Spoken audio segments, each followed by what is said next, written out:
Hello, welcome to Poppin Predictions, where we believe movies aren't over at the end, but are meant to be continued. You're here with Andy and Marqueze, where we ponder what happens in a story once the credits begin to roll.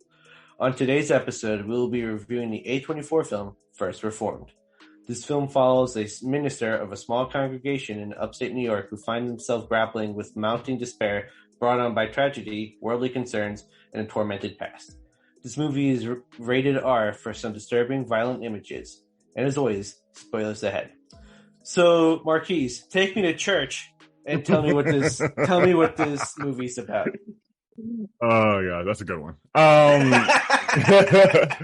So as you already kind of mentioned, this movie's about a pastor who's a minister of a small congregation in upstate New York, but he's definitely dealing with some emotional issues.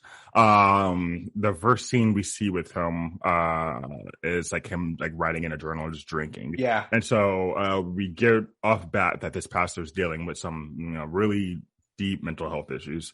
And the story pretty much just goes on. He ends up counseling another person at his church, but that person themselves is dealing with some pretty extreme issues of despair. That's pretty much, if there was one theme of this whole movie, I would say despair is. Yes, 100%. If you had to just pick one, it's a pastor dealing with despair who's then trying to counsel another guy who's dealing with despair.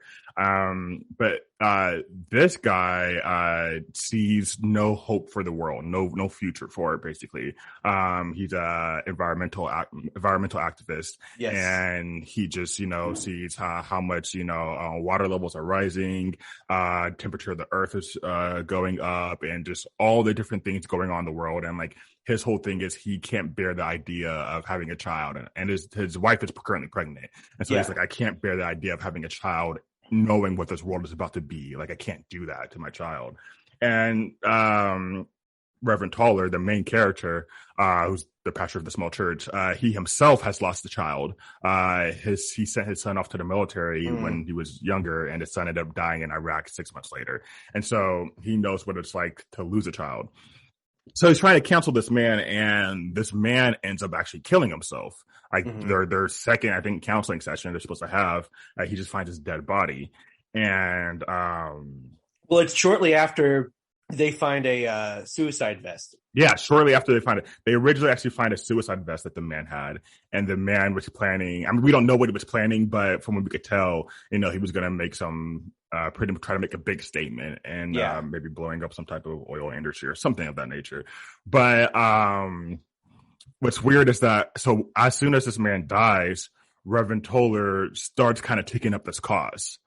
He starts to get emotionally invested in it himself. So he starts caring a little bit more about the environment. He starts questioning what his church and the church in general is doing to kind of help with the environment.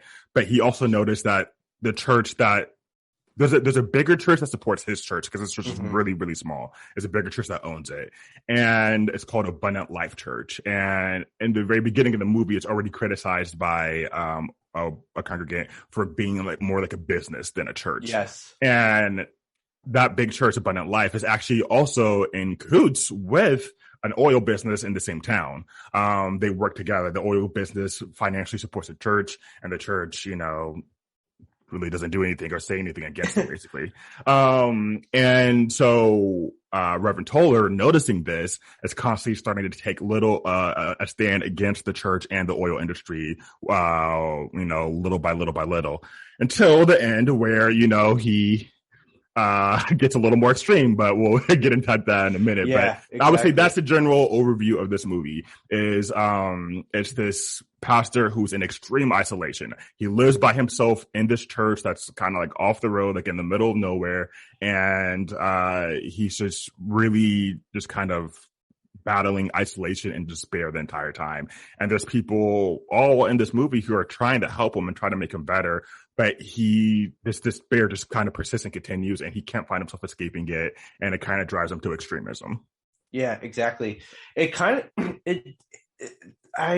with this movie, I overall really like this movie. I know some things I might say later on might make it seem like I don't, but I overall really like this movie. there's some things that I don't like about this movie. I think we talked about it like shortly after we watched the movie, but the pacing is just really slow. Yeah, it's a slow film. It's a really slow film.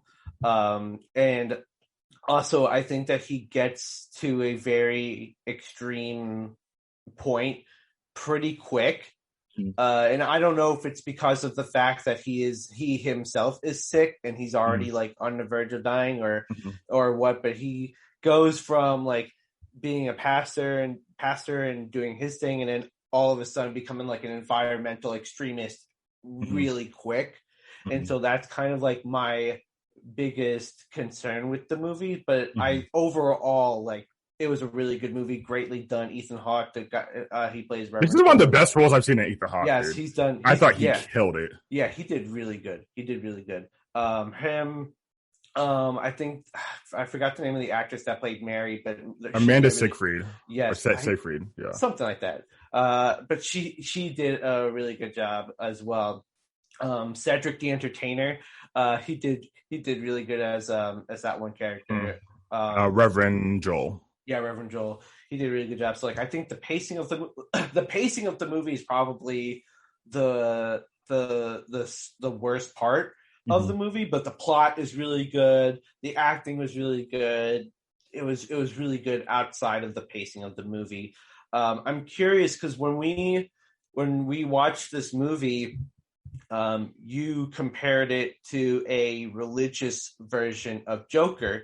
And so I'm just kind of curious if you could kind of talk about like why you feel that way. Because when I was watching it again, when I was watching it with you, I was trying to draw the similarities and trying to see what you were trying to talk about. So I was just kind of curious where the similarities are for you. Yes, I would love to get into that. So first off is who wrote and directed this film. So this film was written and directed by Paul Schrader. Paul Schrader was also the writer for Taxi Driver. Yes. And I don't know if any of y'all have ever seen Taxi Driver, but Taxi Driver... Definitely worth the watch. Oh, 100%. Taxi Driver is a movie that came out in 1976 starring Robert De Niro. And Taxi Driver is basically just about this guy in New York who, once again, is isolated pretty much by himself and starts kind of coming up with all these kind of crazy ideas in his head about like how the state should be going politically and all these different things. And he becomes more radicalized as the movie goes on, seemingly due to his level of isolation and just kind of off the wall ideas. Seemingly that like because he's so isolated, he really has nobody to like keep him in check with reality. And so he just kind of starts going off the wall in his thinking. That movie directly helped inspire Joker, which as is very similar theme. Obviously there's differences here and there, but you can say the same kind of general idea of a man who is incredibly isolated. Technically the character from Joker lives with his mother, but you know, his mother stays at home as like not really capable of, you know, being a partner. So like he's basically isolated. He has no friends and he's kind of by himself, and he's actually gets more and more mentally unstable seemingly due to his isolation. And once again, it starts getting all these kind of fanatical theories and just goes to the level of extremism. And so this movie, now First Reformed, now follows the same thing. A man in isolation, who is dealing with despair from the world, same as in Taxi Driver, same as in Joker. And because of the despair of the world, he starts getting these ideas on kind of how to solve it. And they're pretty radical and extreme ideas. But once again, he has no one to kind of keep him in reality, to keep him in check. And so he goes along with this extreme idea. So all three of those movies all follow that same very kind of, I don't want to say basic, but the same theme. Yeah, when you break it down to like the skeletons of like what the movie is and sort of things, they're like, of course they're told differently. Yeah, like the details are different, but like the bare skeleton of the movie kind of has like the same bare skeleton of like isolation and despair. And all three movies, the characters are isolated and they experience heavy amounts of despair, which then lead them to radicalization. All three movies. And so that's why I would say it's very similar. And I would say like, and it's a preference for, you know, which people like which. Yeah, like, of course. Joker is obviously, I would say Joker, is a better acted movie just solely because of how great Joaquin Phoenix does as playing Joker. But like it has great acting, and then also has more action, more violence, and like all these like wildly intense moments. Whereas, as you mentioned, like this film, First Reformed, is a pretty slow film. I would actually say out of all three films, First Reformed is the slowest. Like First Reformed, it doesn't really have like music to like put energy levels there. It's very kind of quiet, and I don't know, it's just you're going along with this tale, but as you get closer and closer towards the end, the like level of intensity kind of keeps building, and the level of anxiety kind of keeps building for these situations. Whereas for a movie like Joker's more of a typical film that's going to have you ups and downs the whole way through. Yeah, no, I agree with you there. I also, I kind of want to ask you again another question about about the movie, because you brought up how Reverend Toller kind of went through extremism. Do you feel like the movie did a good enough job of like showing like how he went from this religious leader to becoming a environmental extremist activist, or do you think that they also kind of skipped a little forward into it? Yeah. So I was going to mention that once you said it. So I actually disagree. I think that it did it right, and here's why. And it's mainly we already see Reverend Toller as, a nice, like he seems like a nice, good guy, like there's nothing special about him, but like he's willing to help out. He's like very humble, lives quietly by himself, whatever. But he doesn't naturally seem to go to this level of extremism. In fact, when he's first confronted with these ideas of environmentalism or whatever, he doesn't seem to really care. He's just trying to like help counsel this guy that's counseling. He doesn't seem to really care. And even once he finds a suicide vest, and once the guy's name is Michael that he counsels. Once Michael dies, Reverend Toller still does not care about this whole thing, but he does a funeral for Michael. And during the funeral, that's when it kind of changes. It's where it kind of changes. But like, even still, he does not change. Michael wants a song played at his funeral, and it's a protest song by, I think it's a Billy Joel. I can't remember, but it's a protest song that's talking about how the oil companies are like killing the world and all this stuff like that, right? And he's confronted about this by Reverend Joel, who's the Reverend of Abundant Life Church, and then Edward Balk. Edward Balk is the owner of an oil corporation that funds Abundant Life Church. And so he's the whole kind of event of this movie is that there's supposed to be a 250th anniversary for First Reformed Church, which is the church that Reverend Toller supervises. Right. But that church is owned by Abundant Life Church, which is Reverend Joel's church. And so Reverend Joel and then Edward Balk are kind of taking over this whole reconsecration of the church.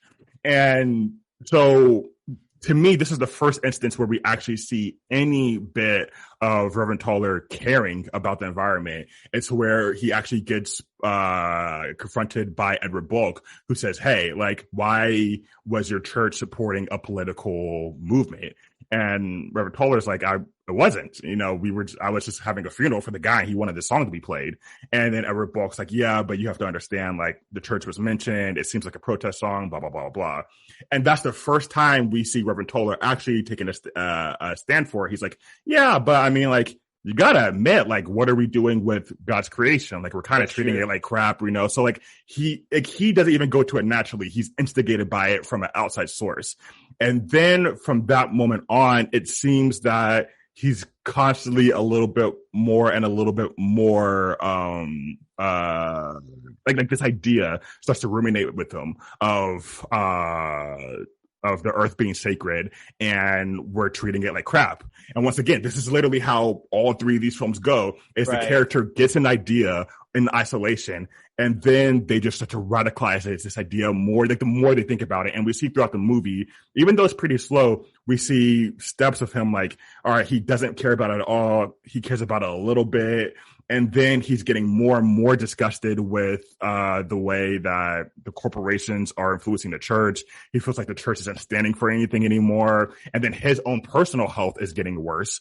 He finds out that I think he might have cancer. Yeah, it's not sure, but he might have cancer. It's not looking good. Yeah, it's not looking good for him. Like you see scenes where he's like urinating blood, and he's just like throwing up blood, and like he's just completely not doing well at all. And so he's getting closer and closer to his death as his church that he deeply cares about and feels should be like a model of good in the society is now being ran by an oil company basically, and a bigger church that acts like a business. And so he's about to die. He sees a church that he deeply cares about that used to be a force for good. And there's actually one scene where he's giving like a bunch of kids a tour of the church, and he shows them that there was actually a little like whole cave area where they used to keep runaway slaves for slave catchers who were trying to the Underground Railroad. Who were trying to get them. And so he really sees his church as a symbol of good.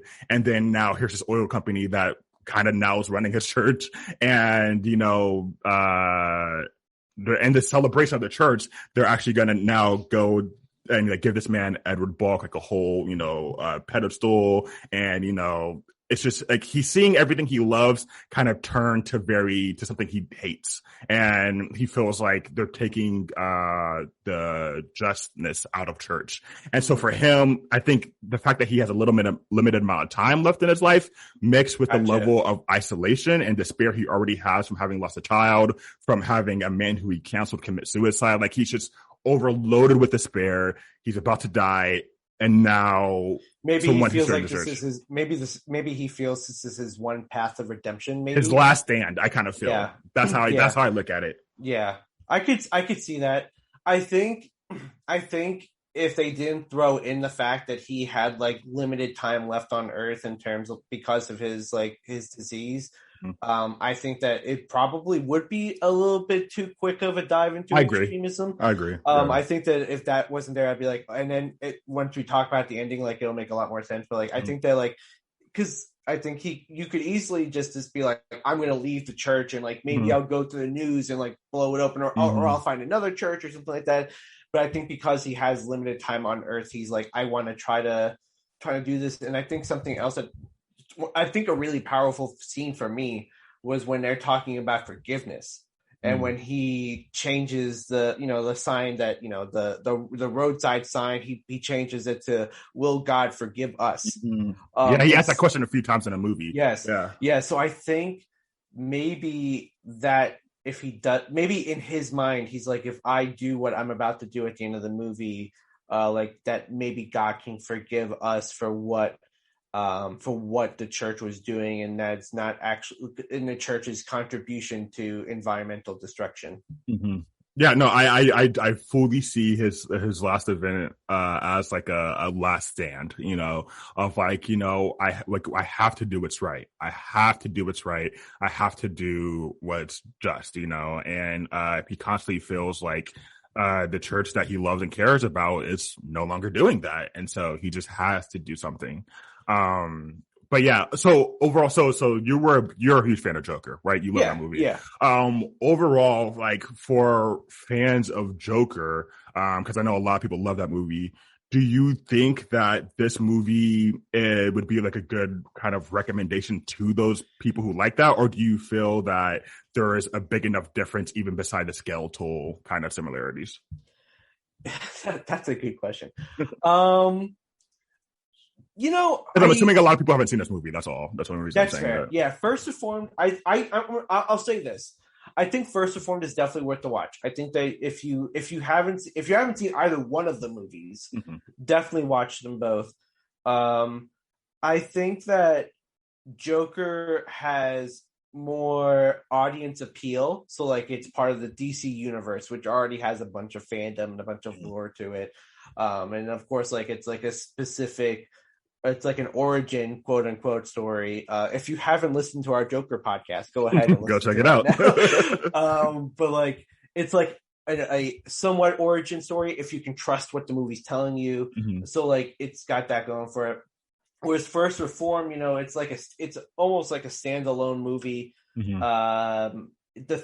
There are themes that are similar to it, but it is, in my opinion, it is greatly different. Mm-hmm. I think that the protagonists, while yes, they share similar situations, they have different backgrounds. Where Arthur Fleck and Joker, he has a lot of mental health concerns, a lot of mental health issues. He's definitely schizophrenic. Whereas Reverend Toller, he doesn't really show any signs of like mental health issues until maybe just the depression. end. I mean, he's depression. Depression. That's right. That's true. That's definitely a very. He's not like schizophrenic though. He's not like mentally Yeah, no. unstable. He's just incredibly depressed. Yes, exactly. And so I think that's different. I would say the comparison can be made. Mm-hmm. But I think that they are both worth watching, but not because if you're a fan of Joker, you'll like First Reform, because First Reform is a good movie by itself. You don't necessarily even need to. It's an A24 film, so that says anything. Exactly. Yeah. Something that I really like about this movie, I'm not a very religious person. I know that Marquise, I know you have a very interesting relationship with religion. And that's not as traditional. It changed over time. But for me, I was born Jewish. I'm like an atheist Jew if I were to identify myself. And so for me, watching this, when I watch movies in general, not necessarily First Reform, but when I watch movies in general that have like Christianity or like religion as like a huge component of it, I often don't understand like references that are made just because like it's not something I grew up with. And so something that I appreciate about First Reform is that I'm sure there probably were religious undertones to it, but if there were any, it was very subtle. Yeah, to the point for a movie about a church and a pastor, it's not super religious. It's not super religious, and so that was something that I personally appreciated because it's like, as someone who is not super religious, like I can go into this movie and actually like enjoy the film versus like watching a movie. I can't think of any super religious films that I've watched in the past, but like watching like a super religious movie. And like not really fully understanding because like it has like the plot that you're watching, but then it also has like a secret plot that if you know religion, like it's from this scripture and stuff like that. So like for me, when I was watching First Reform, like that was something I really liked. That it was more so of like almost like a spiritual journey than it was like a religious journey, if that makes any sense. If even that, like I would say. So like one thing I would say about this film is that like. It is the setting is religious. The setting of the main character or the protagonist being a pastor, being a church, like the setting of it is religious, but the actual movie itself, you don't need to be religious at all to like appreciate. It'd be like as if you're watching like a gangster film. Like the setting is, like these gangsters and the mafia or whatever, but like you don't need to be a gangster to understand it because like more of the film is based off like a completely separate plot. Like at no point in this movie are they trying to convince you like of religion. In fact, it might be the opposite, if anything. It might be trying to convince you to take global warming and crisis as seriously. If anything, this movie is telling you that the church is doing nothing about helping out the environment. So it's definitely not a typical religious movie in any sense. It's just more so religion as like the setting of the movie. But so like as I first saw this film while I was in seminary, I was going to Boston University and I was in a school of theology. And though I never ever planned on working in a church, I had friends who did, and a lot of them, people are dealing with a lot of different mental health issues, and so like a lot of us were dealing with like either depression or anxiety or all kinds of things like that. And so this movie came out during that time, and I saw this movie with a friend of mine, and as soon as I finished watching this film, it was just like, wow, like I had never, ever watched a movie where that had anything like this, that had such a religious setting, but yet felt so almost a-religious at the same time. Yes. That had, the main character was a pastor, but it wasn't about him like overcoming some big issue. It wasn't about his like transformation of faith to like love God more or anything like that. No, there's a pastor who's depressed and becomes more depressed, and it leads them to fanaticism and like it's like there's no like happy ending to this film. There's no big grand like things get better, which is like a big, I guess, theme in religious based films. Obviously there's like a ending where things get better and people are better and saved or whatever. Like that happens 0% in this film. Like this film just gets more and more despair. Watch like somebody listening to this is like, actually, this is the scripture and this is all the stuff that this movie's actually based on, and you all completely missed the point of this movie. Nah, trust me, they're gonna be wrong. I know. I've watched this movie. I've wrote a paper on this movie. I absolutely love this movie. I've studied this movie inside and out. Do you think, if anything, this, because often religious movies try to have like a bigger overall purpose about trying to make people feel connected more to God or to trust God more. Do you feel like this movie maybe does the opposite and maybe like is like pushing people away from religion, and not in like a sense of like you can't trust religion, but more so in the fact that like there are bigger things at play, in that in trusting solely in religion you might miss out on like bigger things that are happening?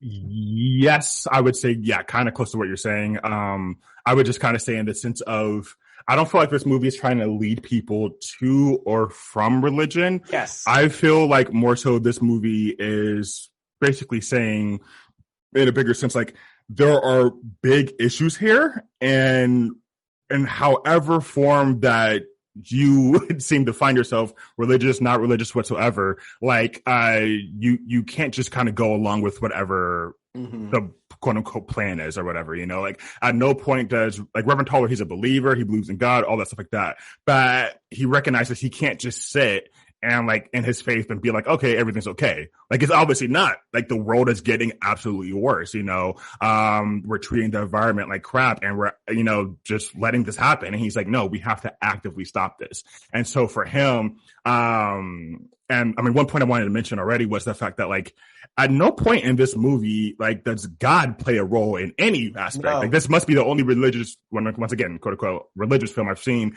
where God plays zero aspect, like, in this movie. There's no supernatural elements. There's one scene we'll talk about that's kind of weird. That, like, it's either supernatural or acid trip. I can't tell.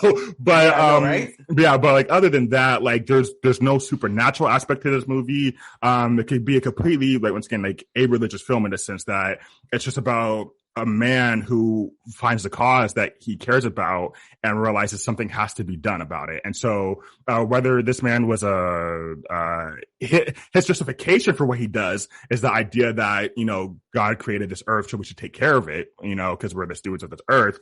But that's just a justification. The initial guy who had this kind of care for the environment, Michael, the guy who was counseling, wasn't Christian, actually. I think it was only his wife went to the church. Yeah, and so he was he considered himself atheist, and his wife Mary was the one that was like taking him to the church to meet exactly in the first place. Exactly. So that shows you from the very beginning that this cause has nothing to do with religion. This cause could be held up by someone who's religious or who isn't religious. It doesn't matter. It's just like, do you care for the earth that we have? And they both have kind of different reasonings for doing it. So yeah, I wouldn't say this movie pushes you towards or against it. It's more so saying, like, there are bigger problems, there are big issues that we have on this earth, and like we need to start caring about them. Do you think Michael's actions was just in that Michael was preparing the suicide vest because he wanted to, like, I don't even know why I asked that question, honestly, because I was about to say, how are you about to ask this question? I take that question back entirely, because like there's no real reason to justify, like, never mind. I'm going to edit this out. No. So let me see if I can actually speak on it. So, like, maybe more so, like, his feelings for, like, getting him to that place of thinking that, like, taking a suicide bomber vest, like, is there any legitimacy, I guess I would say, to, like, obviously not doing that specifically, but maybe what led him there.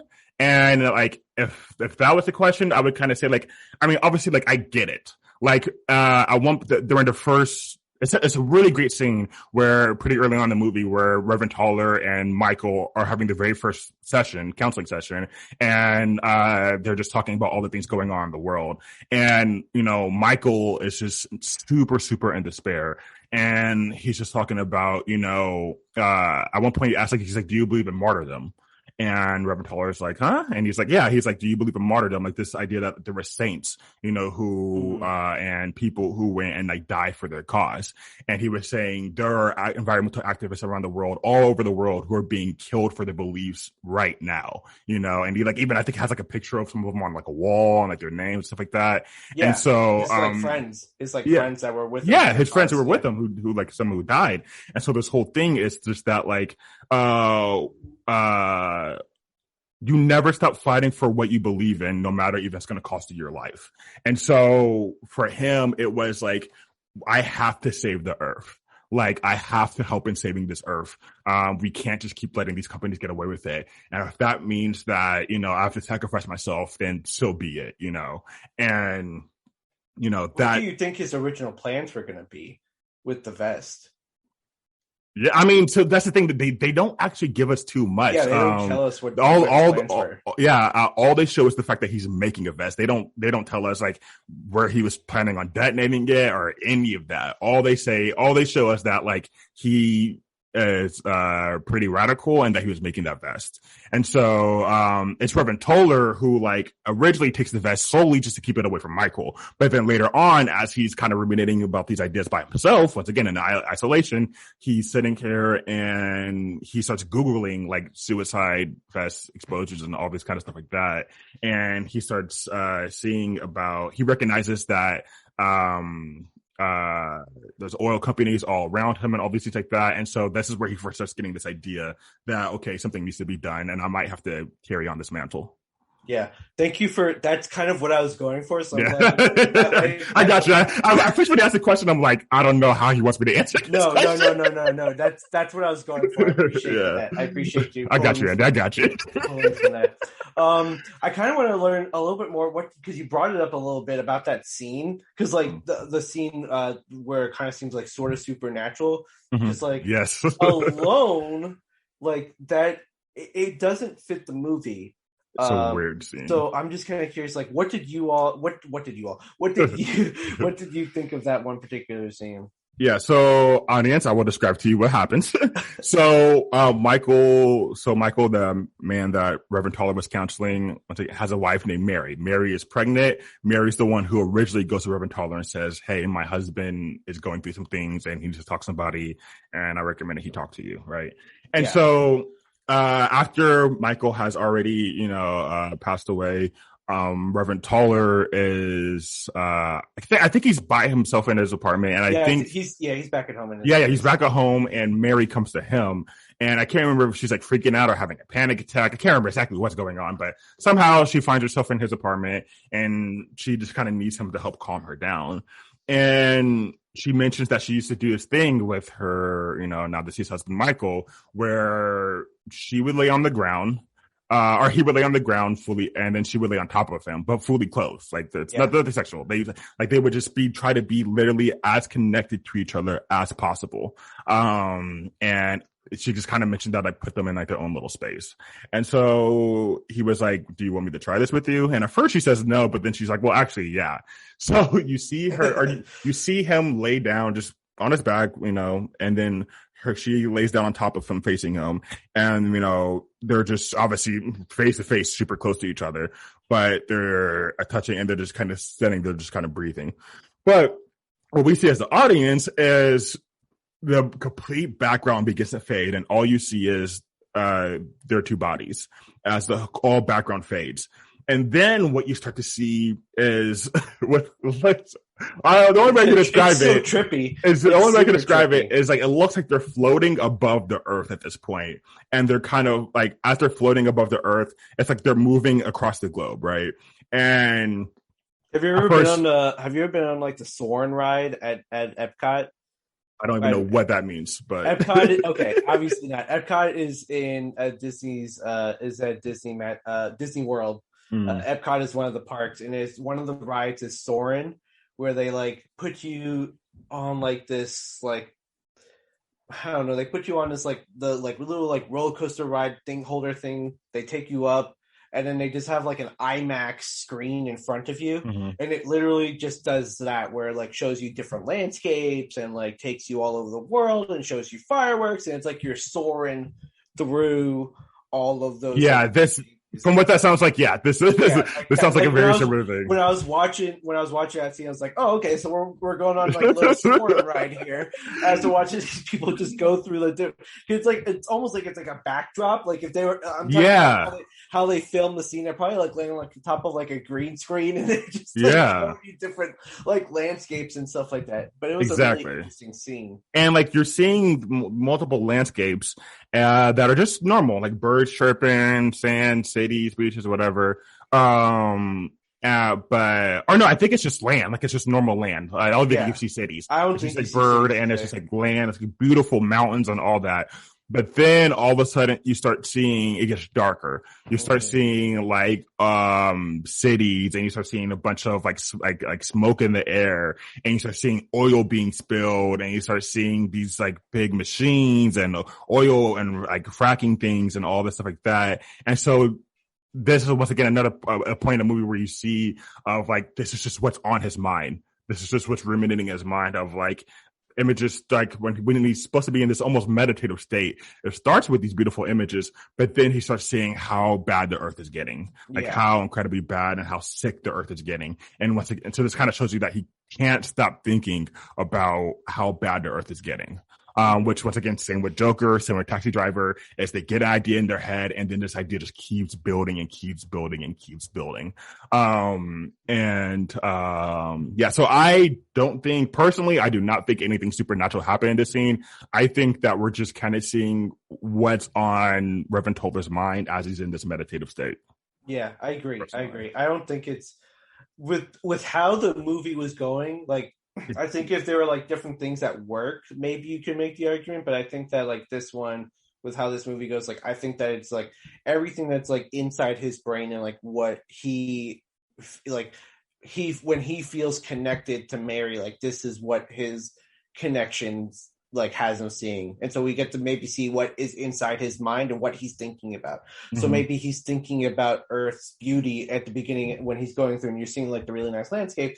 Maybe you get to see how he's thinking about all like the really what God has given the earth, this really great landscape and really nice forests and rivers and stuff like that. And then his second half of the vision is more so like what we've done to it, what we've done to the world, where we see like the oil refineries and the fracking and stuff going on and stuff like that. So I think that we see what he feels when he's connected to Mary, but we have no idea if Mary is seeing the same thing that he's seeing. Mary could be on a completely different trip.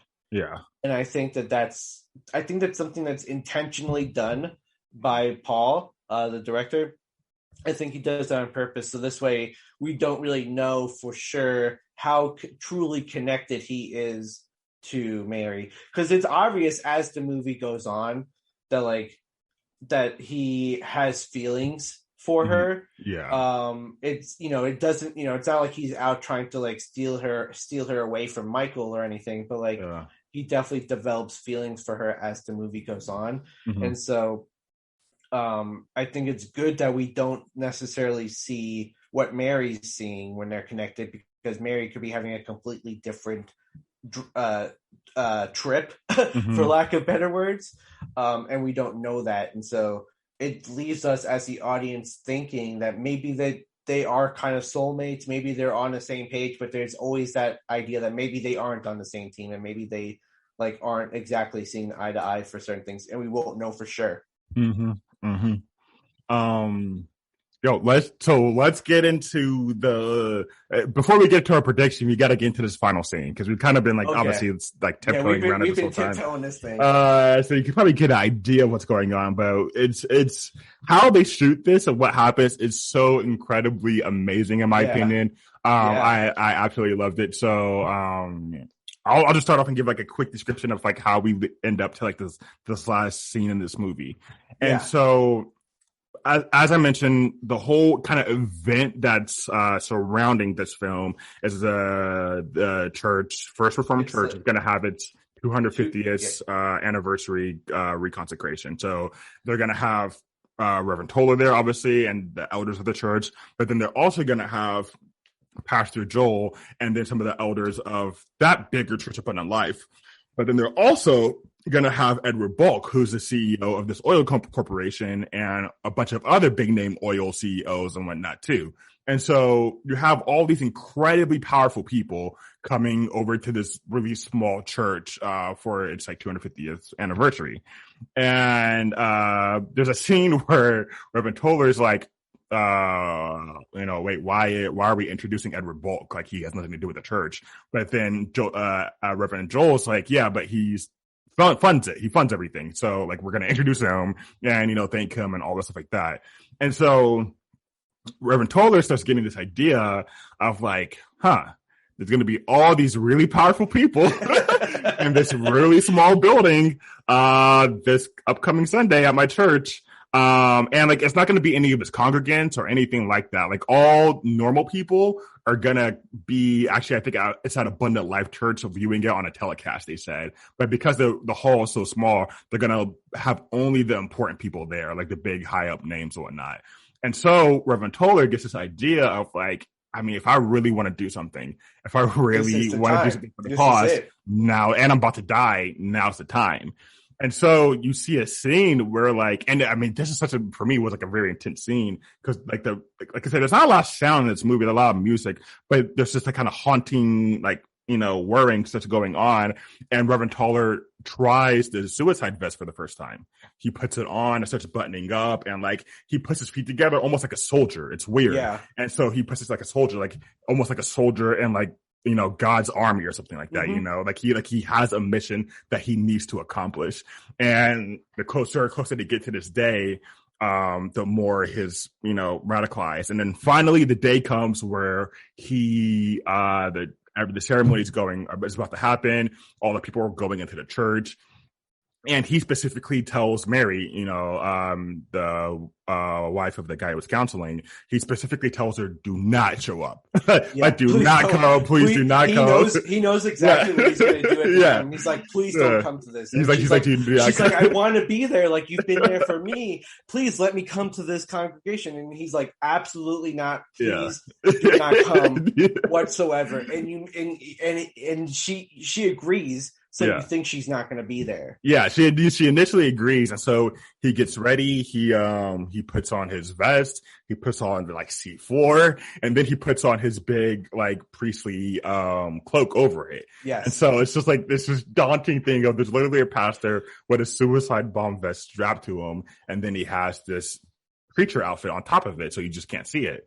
Yeah. And so he's so as he's like getting ready, getting all the nerves out, and he's about to walk over to the main hall, he looks out the window and sees Mary walking in. And so he's freaking out, like, what? Like, she's not supposed to be here, So the craziest thing starts happening, right? So he's freaking out, and you see him like almost like he's choking. He's like, he starts like, he like kind of like starts like gasping or whatever, like weirdly, like he can't breathe almost. Like he's almost having like a panic attack. And so like he takes off his like priestly cloak thing, he takes off the like suicide vest or whatever, and then he goes and he grabs a handful of barbed wire. Like a ton of barbed wire. Which, I just have that hanging around my house for no reason whatsoever. Exactly. So he grabs a ton of barbed wire and starts wrapping it around the entire, like, upper torso. And, like, tightly, right? And, like, he starts wrapping it all around his body. And, like, he's obviously in extreme pain as he's doing it. He's bleeding from everywhere. But he's just, like, he's just wrapping this whole thing around his body.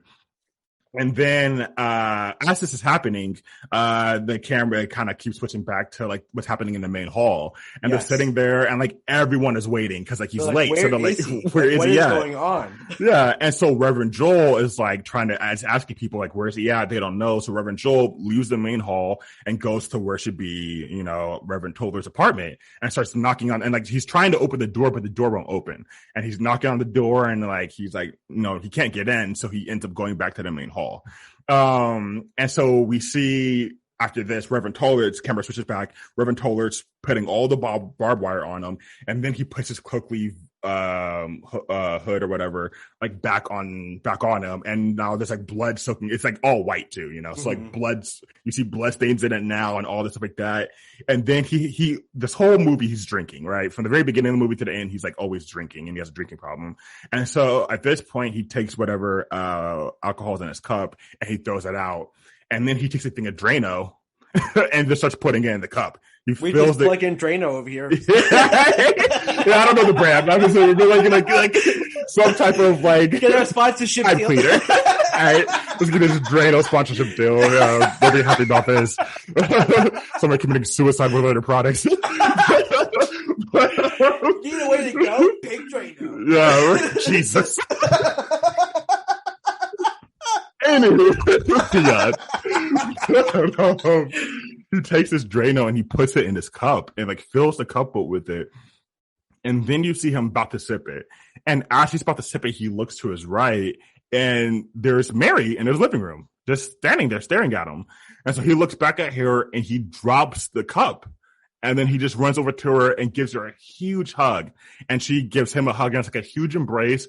And then they start making out, which is crazy because like, even though there's been, like you said, like a little bit of like tension, like you could tell that he might have some feelings for her, but like he's never going at her. There's nothing even close to like that actual level of like romantic, like, you know, ness or whatever. But then all of a sudden they're just making out. So now they're just making out, and like it's a weird shot to where the camera's spinning around them. Yes. So you see them making out from all these angles, like this 360 angle for maybe 10 seconds, and then bam, the film ends. Yep. This black screen and the credits start rolling. Yep. And I remember when I first saw this movie, I absolutely loved it. But I literally, as soon as the movie finished, I said that was the worst last 60 seconds I've ever seen of a film. Like, I felt like I had gotten like ripped off, yo. I felt like I got played. I felt like they just didn't have an ending, so they just threw that. I was so mad because it just ends like just out of nowhere. Like black. It's not that it just cuts black. It cuts black and then it sits there again for like 5-10 seconds. And then the credits start rolling. Yeah. Yeah. Do you still feel that way after, because you've seen it a couple times? No, I definitely feel different now, but I also know why I feel different. I've learned more about the ending that makes me feel different. But I think this is your second time seeing the movie. Yeah. Like how do you feel about how this movie ended all the way from like, you know, the last scene of like him about to try on the vest all the way to like the credits? Yeah. No. So I think when it's funny because when we watched this movie, for context for our audience, Marqueze is hyping up this movie. Like he's like, we gotta watch this movie for the podcast. Like it's awesome. It's like if you like Joker, you're gonna like this movie. Mm-hmm. And I'm like, yeah, sure. Like I'll watch it. And like he's describing it to me. I'm like, it sounds familiar, but like I just can't put my finger on it. And then like within like 5 seconds, like Ethan Hawke comes down. I was like, you showed me this movie like a year ago. So I think if I reflect back to that time, I think I also probably had that. I don't remember exactly, but I probably had like a similar feeling, be like, whoa, like it can't end like that. Mm-hmm. Like it can't be real. But I think after watching again, especially after watching a lot of movies just in general, and then with you, like, I'm like, wow, like this probably has a deeper meaning. So I actually really enjoyed the ending. Mm-hmm. I felt like the ending was really perfect for the movie, because I think it's supposed to leave it open for interpretation and like how people perceive it to be. There are people who are going to say, well, like, I think the argument or the debate rather is if Mary is actually there or not. Mm-hmm. At least in my opinion, that's what mm-hmm. the debate is. Mm-hmm. And then also like maybe there's another debate on like, does he go through with it or not? Mm-hmm. And so I think I'm going to start first, mm-hmm. If that's okay. Yeah, go ahead. Let's do this. I don't think any bit of that last sequence is real. Mm-hmm. I think. What do you mean? Like starting from when? Like. Oh, sorry. You're right. I think starting from the Drano, like when he pours out the alcohol and he has the Drano in his mm-hmm. glass. I think everything after that doesn't happen. Okay. And the reason I say that is because if we kind of flash back earlier in the movie, after Michael dies by suicide, he writes in his journal, I wonder what his last thoughts are. Like, there goes my head. Like, there's a bullet in my head. Like, he writes, he wonders. God forgive me or something like that, or Jesus welcome me, something like that. Yeah. Exactly. So he's writing, he wonders what Michael's last thoughts are as Michael dies by suicide. So I think that last scene is showing us what Reverend Tollard is seeing as he is dying by drinking the Drano. So for him, he is seeing Mary come up, and he gets to kind of have a final kiss goodbye as he's as either maybe because he doesn't actually believe he's dying, or maybe because he knows he's dying, he's kissing her goodbye. But I think that entire final sequence is not real, because in my mind, he could have taken a sip, he could have drinking a little bit of it, and then he looks over and he sees Mary. My question is, how does Mary get into the room to begin with? Because, you mentioned it earlier that what's his name? Pastor Joel? Yeah, Pastor Joel comes. And Pastor Joel is supposed to know First Reformed just he technically as, owns not it. more. Yeah, he technically owns it. So, he should know that property more, if not just as much as Reverend Tollard.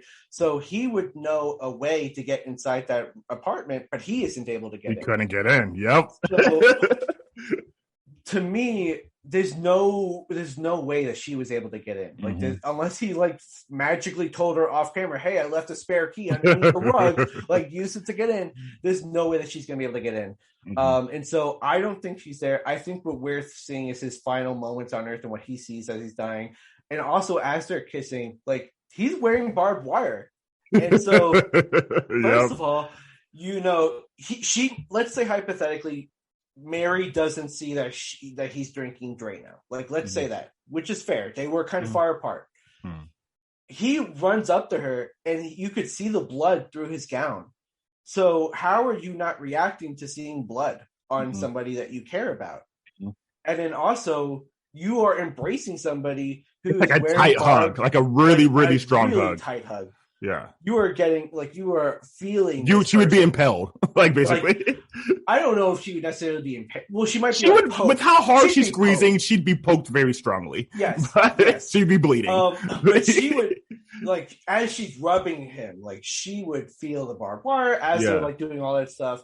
And there's none of that. No sign of it. No sign of this. And it's also the one scene, as I was doing a little bit of research for the film, we talked a little bit about the pacing of the movie. The camera work itself, the camera doesn't move very often. The camera is just usually a still shot. And so this is the one scene where the camera is moving around, going around in a circle, following everyone, kind of letting kind of putting that question, is this real? And so to me, I think this is the final images of Reverend Tollard as he's passing away. What do you think? 100% agree. Woo! I did it!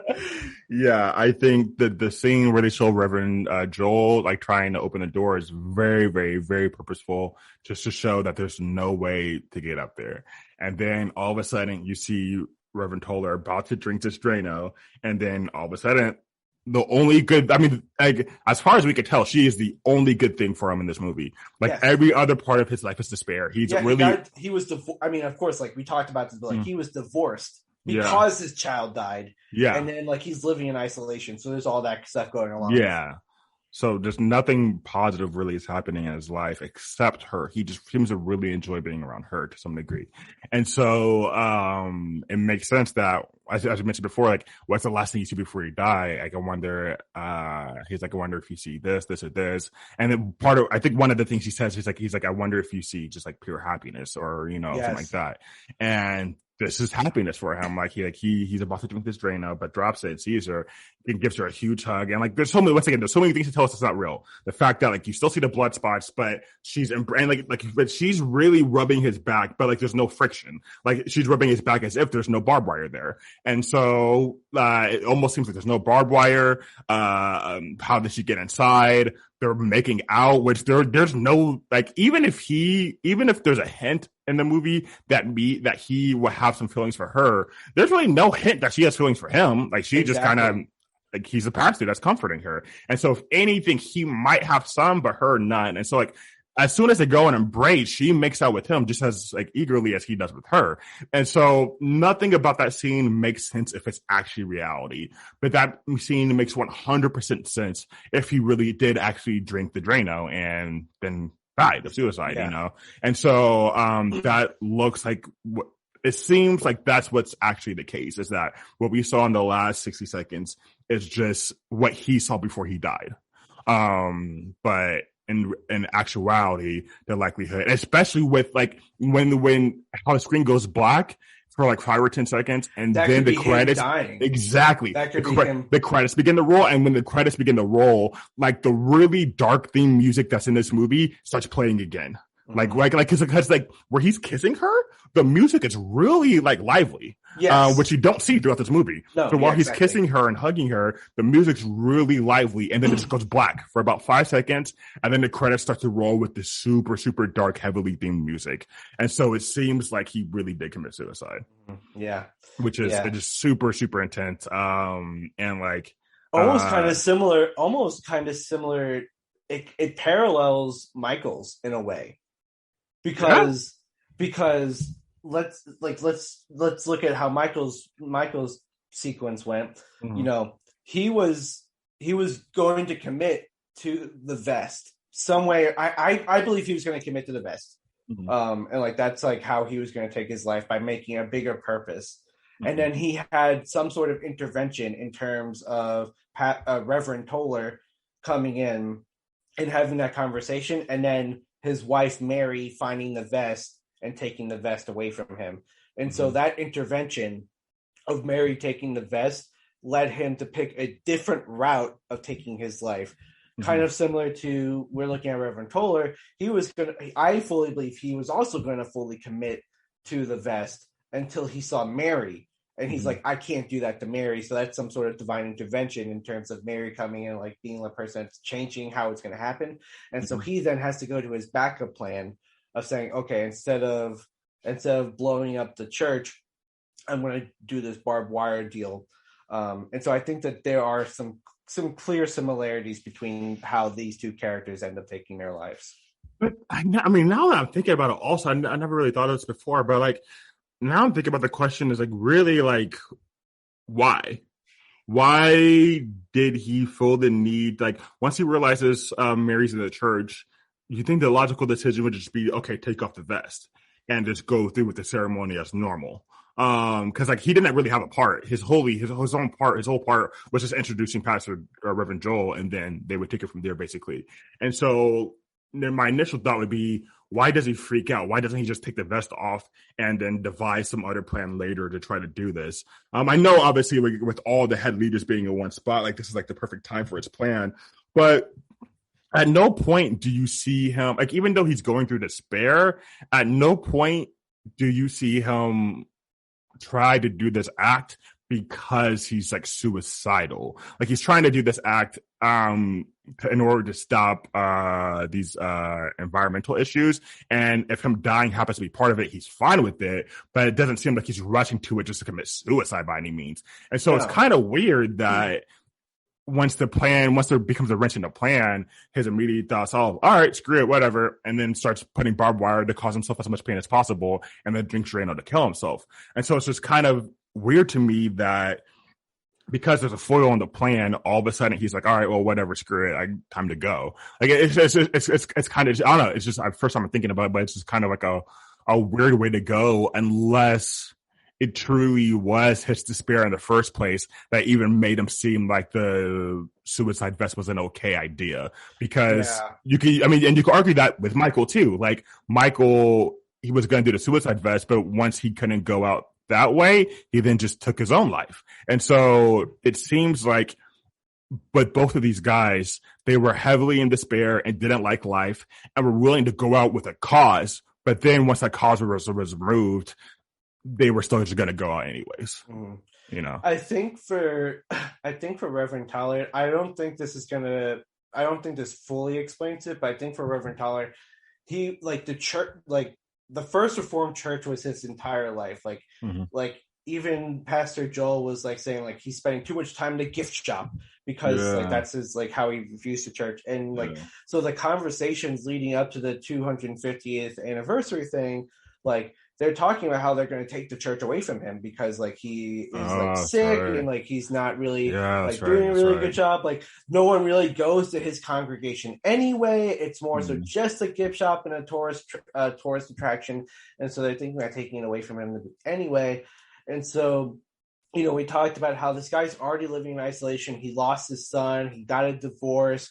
He, Mary is moving to Buffalo because like that's where her sister lives.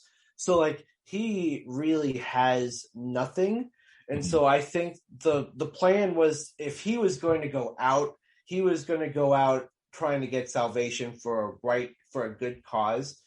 And once that was taken away, I don't know if taken away is the right way to phrase this, but once that was no longer an option because he didn't want to harm Mary, he was like, well, maybe God can forgive me because I'm no longer going to be part of this church that is part of environmental destruction, and so I'm going to take my life because I don't want to be a part of that anymore. I Mm. don't think that fully explains it. I don't think that that is 100% the case, but I think that there are some like things that you can pull from like that last bit as to why he might have gone through with taking his life, regardless of the suicide vest not being the route he takes. Yeah.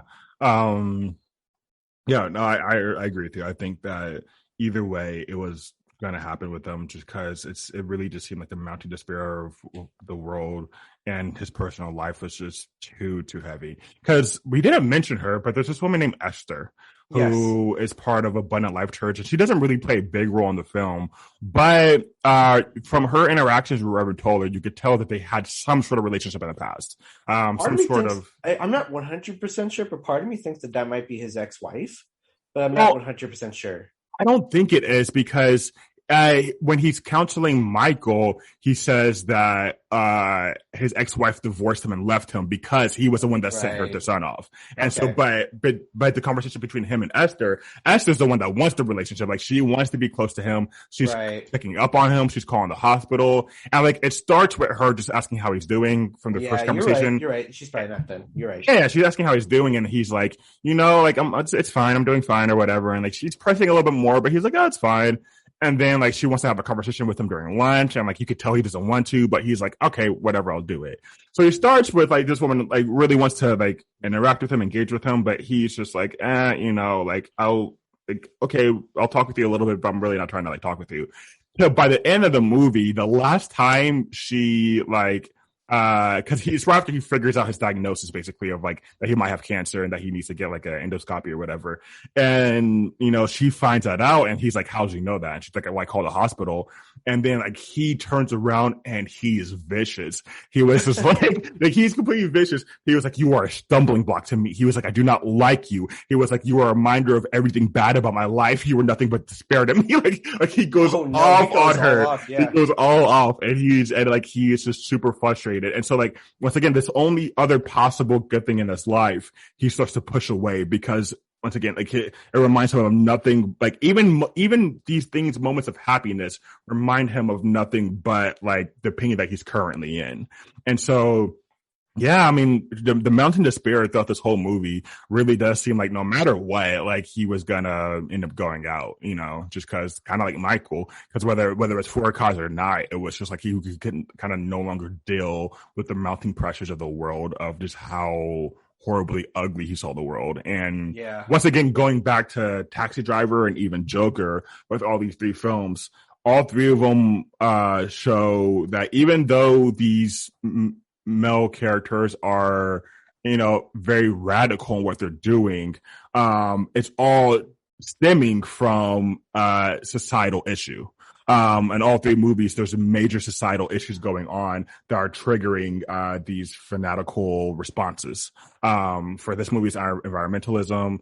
For Joker, it was just classism, capitalism. And then on Taxi Driver, it was like politics, and then it was like like gang stuff, and like there was like pimping happening, but like there was a bunch of horrible stuff happening in like the world, or in the character's world. But yeah, it's just like they're all responding to like this like very broken world we live in, and this movie, like that's just the way that Reventhaler decided to go. But moving on from there, predictions. Okay. What happens at the end of this? Andy, I can't remember. Did you say you had something, or? Well, I kind of said what I thought was going to happen. Was just like, I think Toller passes away. I think my kind of question is: do you actually think Mary was there to begin with? Like, do you think that Mary, like, he might have been envisioning? Do you think Mary might have been in his head, and not necessarily in that living room? Sorry. Do you think Mary was at the church? Not necessarily in the living room, but do you think so not in like from the very first scene of the movie, but like towards the last scene, like did she actually end up going to that church? Yes. We're at the two before. That's a good question. Yeah. Because that's kind of like what what I think is maybe he envisioned, maybe he was trying to talk himself out of it. Like that's wild. Maybe because I don't remember if you see her face.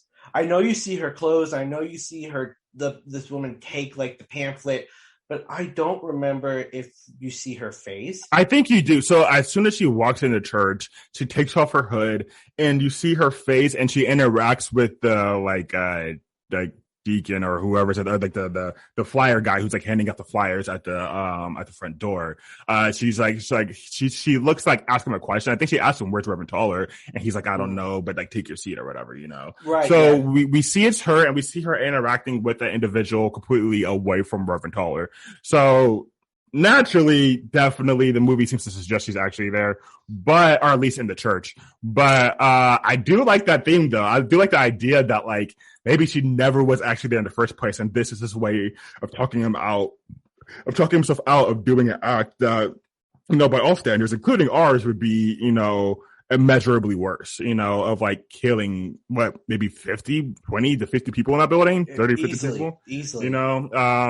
At one point he says how many people the building could hold earlier in the movie, but and it's definitely a decently sized number.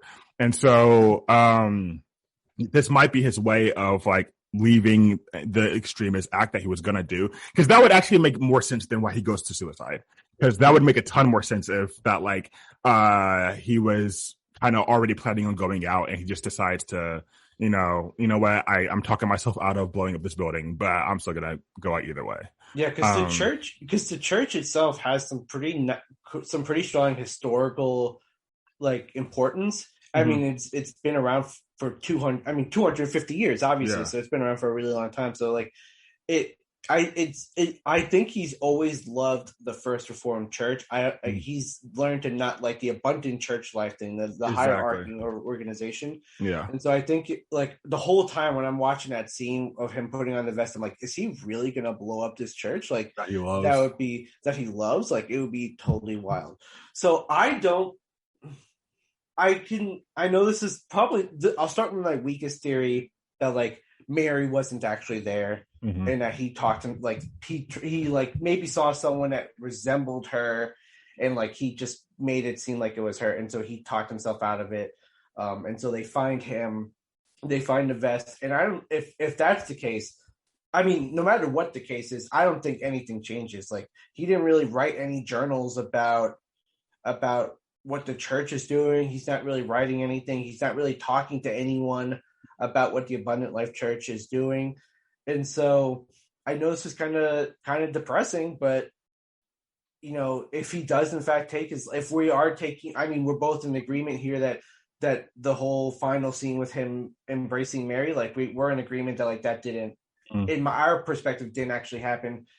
So like, I don't think anything changes. Like I think they find someone else, because it's not like, I don't think he left a suicide note, or at least I didn't see him write a suicide note. Nope. And so I think that, you know, they have the 250th thing. Like it, you know, Pastor Joel went and did it because they couldn't get a hold of Reverend Toller. So I think they carry on with what they're doing, and then they eventually find him in his apartment. and take care of from there. I think Mary probably hears on the news about what's going on. She might feel immense guilt for not being there, because maybe she'll feel like she could have changed things. Maybe she could have felt like she could have been like the person that could have been the difference. But this is all going on the scene that like she wasn't there. She was actually in Buffalo. So if that was the case, then she would probably feel guilty. I think even still, if she was actually there, she would probably still feel a level of guilt for not knowing enough about what Toller was going through. I don't think she's going to take her life by any means, because she's about to have a baby, and she's going to. And she even mentioned earlier in the movie that like though she shared with like Michael's cause, she didn't share in the despair. Exactly. So like out of her, Reverend Toller, and Michael, she was the only one out of those three who didn't experience any despair. She was like pretty stable emotionally.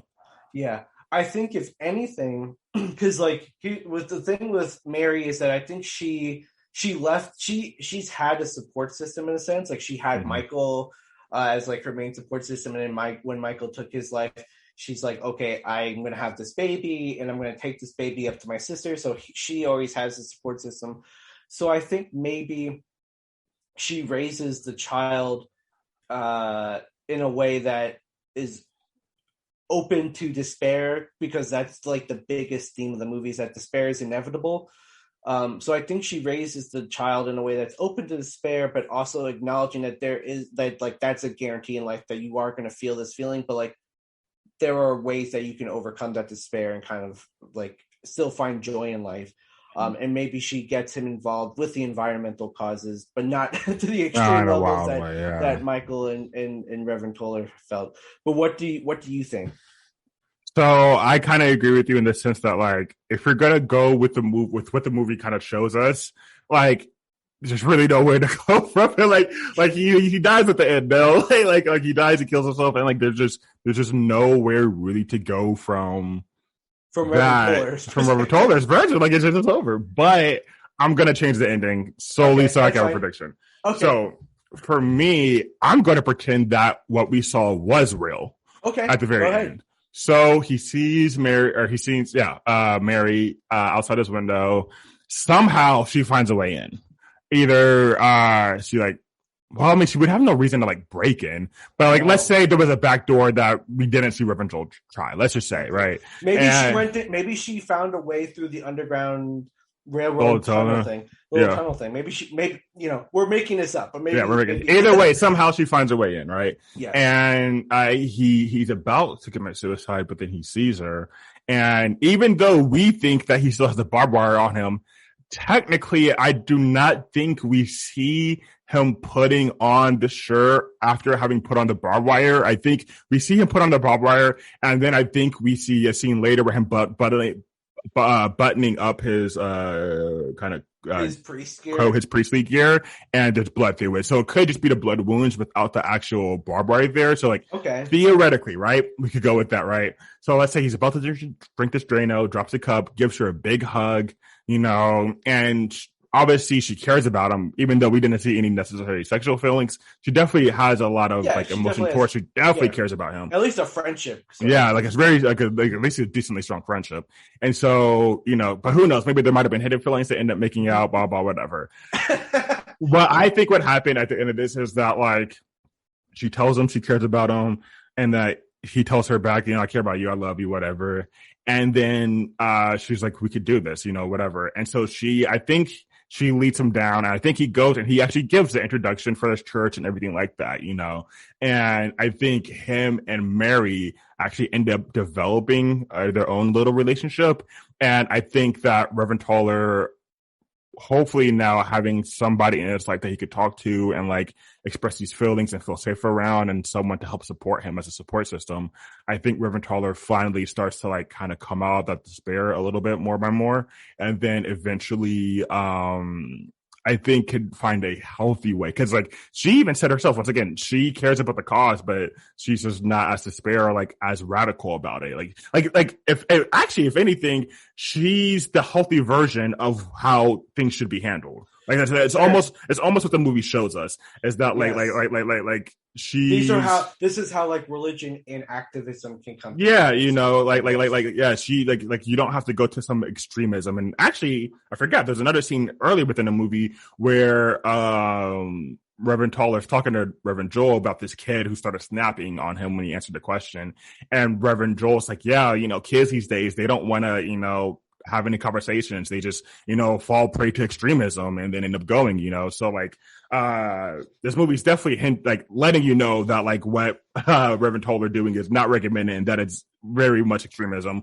But Mary is like the only character in this whole movie that seems to have a decent sense of like, just kind of middle groundness and like calmness of like, yeah, like there's a cause, but like there's a way to do it. We don't need to go kill or blow people, all that stuff like that. Yeah, no. And so I think that they end up getting together and then they actually end up trying to actually reform the church from the inside out and start environmental causes, in their area, such as cleaning up that oil spill area that the funeral happened at.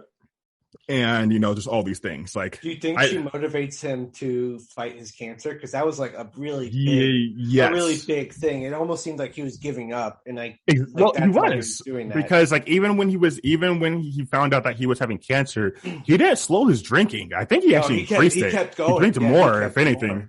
He was pouring more and more liquor into his cup, and so he really had no hope. Like it was just pure despair. And so I think with him, with her, he would have more hope for the future and for life, and that he actually starts to, like in a healthy way, find out how to like battle his own demons, battle his own, past history of losing his child, and really starts to figure out a way to like, help preserve this earth that he felt God had gave us.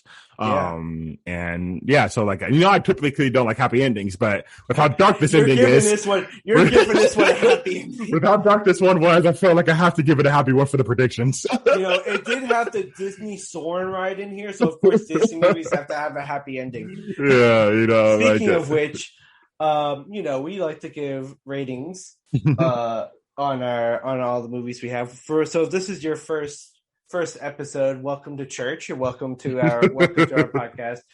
We use a popcorn bag rating scale, and so if we give it a small bucket, think of it as like a 1 to 3, not really worth your time, like just don't bother watching it. If we give it a medium, think of it as like a 4 to 6, like it was definitely worth the watch, but definitely have it lower on your list of your watch list. If you give it a large, think 7 to 9, like definitely worth the watch, like have it towards the top. And if you give it a big bucket, that means stop what you're doing, leave church, put on this movie, and go ahead and watch it. And so, Marqueze, where do you put First Reformed on our popcorn rating scale? Yeah, so I am going to put First Reformed on big bucket.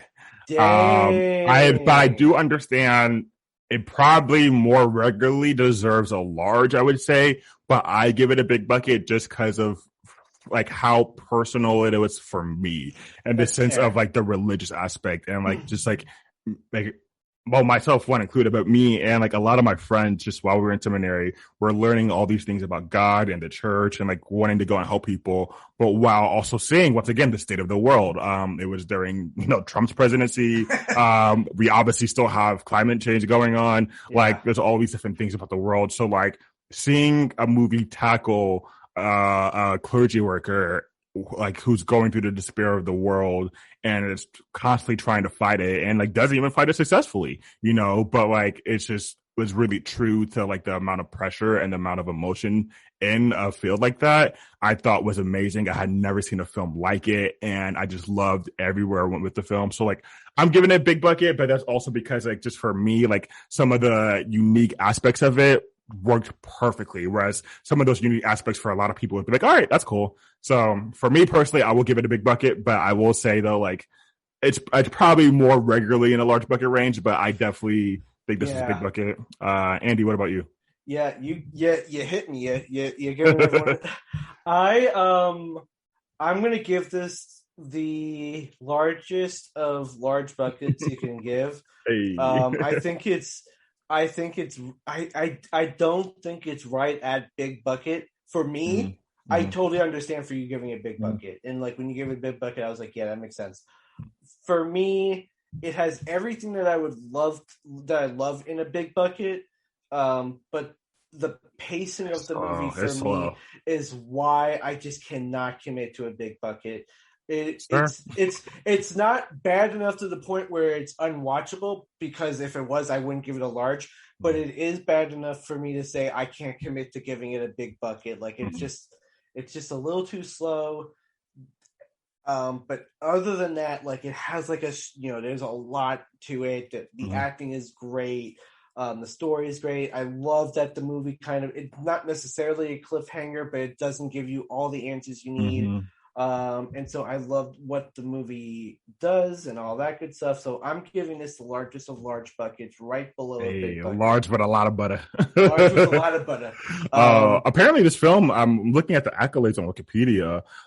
So it actually got nominated for Best Original Screenplay at the Yeah, Academy Awards. I think Ethan Hawke won an award for this. Yeah, so if I'll read them off real quick. So it received 4 awards at the Independent Spirit Awards. It won Best Film, Best Male Lead for Hawke. That's what he won. And then Best Director and Best Screenplay for Schrader. And then at the Critics' Choice Movie Awards, it received 2 nominations for Best Actor and Best Original Screenplay, with it winning Best Screenplay. And then at the Gotham Awards, they were got Best Screenplay, Best Actor. And so, but I mean, every time Best Original Screenplay was always on the top of it. And like, as you mentioned, this is a standalone film that could have its own full story. And so like, I definitely think this was a top screenplay. And like, maybe if someone else would have directed it, because with like Taxi Driver, like he directed it, but Martin Scorsese was the one that he wrote it, but Martin Scorsese was the one that directed it. And so like maybe if someone else directed it, they could have made like certain differences that might have made it a big bucket for everybody. But either way, I thought the story was amazing, and I still loved how Paul Schrader directed it. So yes. But with that all being said, what did you all think of our continuation of First Reformed? Did you agree with us? What do you all think happened to Reverend Topher? Oh Jesus Christ! What do you think happened to him? If you're not already, please follow us on Twitter at Poppin Predict, on Instagram at poppinpredictions.pod to let us know your thoughts. If you haven't heard already, we have a brand new YouTube channel. Please check it out. Right now it is just the audio, but at some point we will get together and put the videos up, so it's you get the full experience. But yeah, let us know. Be sure to subscribe, punch that like button in the face. Until then, keep popping, everyone. Peace out. Peace out. Peace out. Peace out. Peace out. Peace out. Peace out. Peace out. Peace out. Peace out. Peace out. Peace out. Peace out. Peace out. Peace out. Peace out. Peace out.